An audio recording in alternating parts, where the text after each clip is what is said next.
everyone, welcome to the next session of Answers tutorial. In this session, I am taking up the same numerical which I solved using FEA's numerical method in the previous session. I will be using Answers APDL for solving it. APDL stands for Answers Parametric Design Language. We will be comparing our solution obtained by FEA method with the APDL solution. Now let's get started without further ado. In the search menu, you can search APDL and you press enter and this screen is going to appear.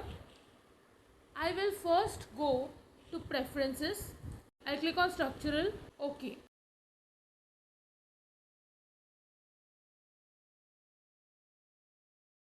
Then I'll go to preprocessor, element type.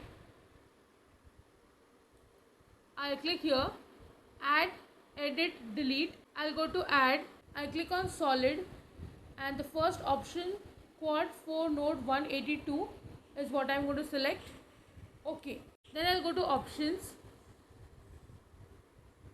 Element behavior from plain stress. I will change it to plain stress with thickness. OK. And then close.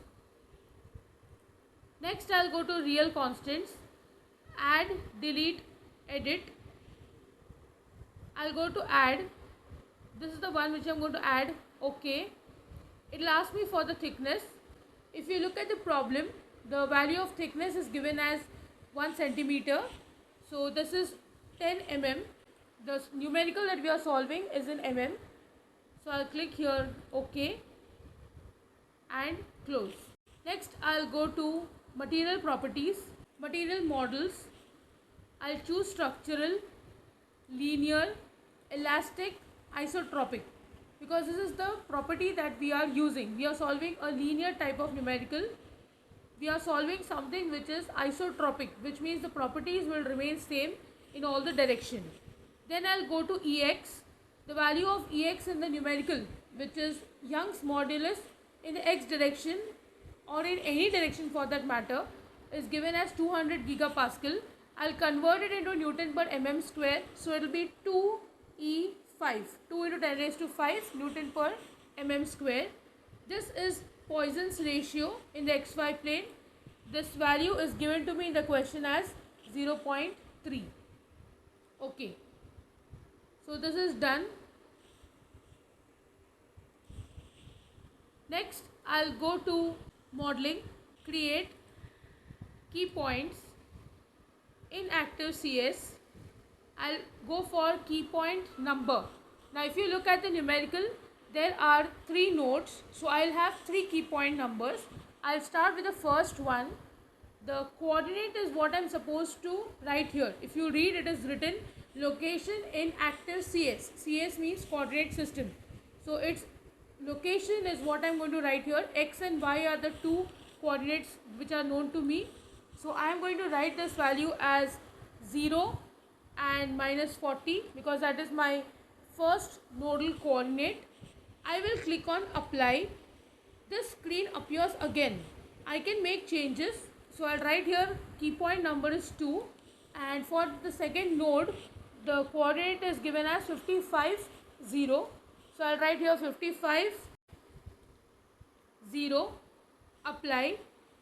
This is the third screen which has appeared. So I'll change this to 3, that is my third node. The value of coordinate is 0 25. So I'll write here 0 25. Now after entering all 3 of them, I will click on OK. After key point is done, I will click over here once. Then I'll go to area. I'm clicking just once. I will go to arbitrary. Then I'll go to through KPs, that is my key points. Then I will be clicking on the first node, second node and third node. And this makes my area. Then I'll click on OK. So this is my CST element which has been formed. This is done now. I can close modeling. I'll go to meshing. I'll go to mesh tool. I'll go to global, set, Number of divisions, I will make only one because there is only one CST element. I'll click on OK. Next I'll go to shape. I'll choose triangular shape. I'll click on mesh. I will select this area. Then I'll click on OK. And finally I'll close it. So this meshing is now done. My work of preprocessor completes with meshing. Next I'll go for solution.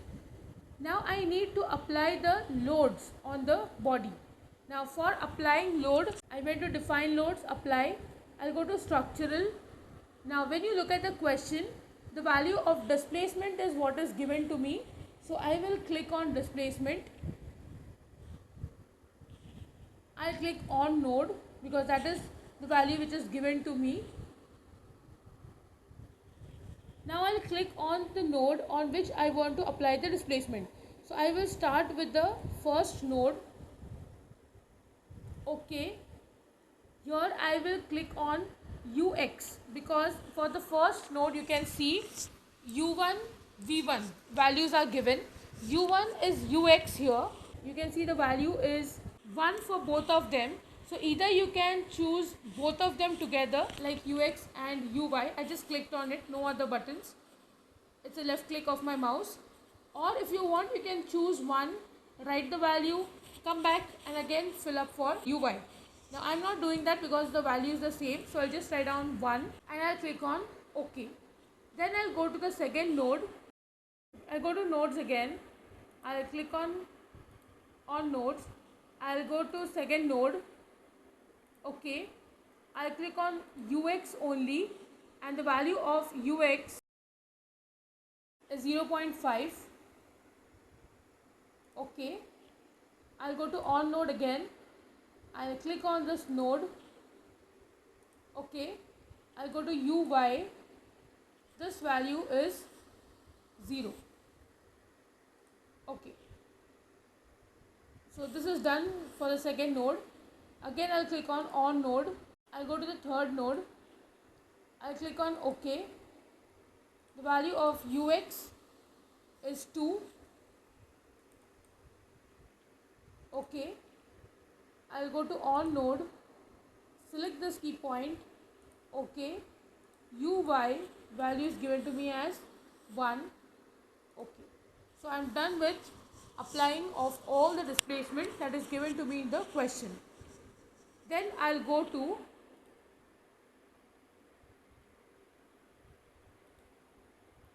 solve current LS. OK. Yes. Once the solution is done, I'll close the screen.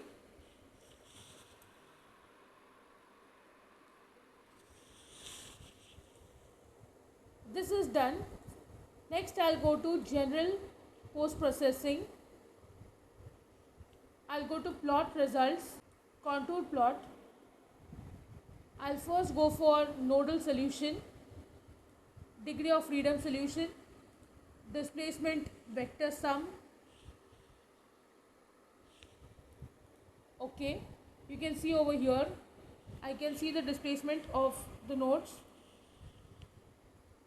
If I want, I can go to plot contour, style, size and shape, display of element. I'll click it to OK, apply, OK. Now if I go to isometric, I can see this kind of a view. Next I'll go to element solution. I'll click on stress. If I want to see the XY shear stress which I have calculated, OK, I can see here the value. You can see it is minus 215. This is the value which we had obtained when we solved in the numerical part of it. Next I'll show you some more options. If you want, you can see the X component of stress. OK, you can see it is minus 4457.08. You can check your solution. Your answer was close. Next I'll go to the Y component. OK, I'm getting minus 1337.12. Again, it is very close to the solution obtained by numerical calculation. So this is how you can get the values using ANSYS APDL. I'll show you one more option, list results. If you want to get all of them together, I'll go to nodal solution, degree of freedom solution, displacement vector sum. Okay, you can see over here, I can see ux, uy, uz. I can see my values at the various node. Next I'll go to elemental solution, I'll go to stress and I will click on xy shear stress. Okay, you can see over here I can see my value of sigma x, sigma y and shear stress in xy plane. That is also seen over here.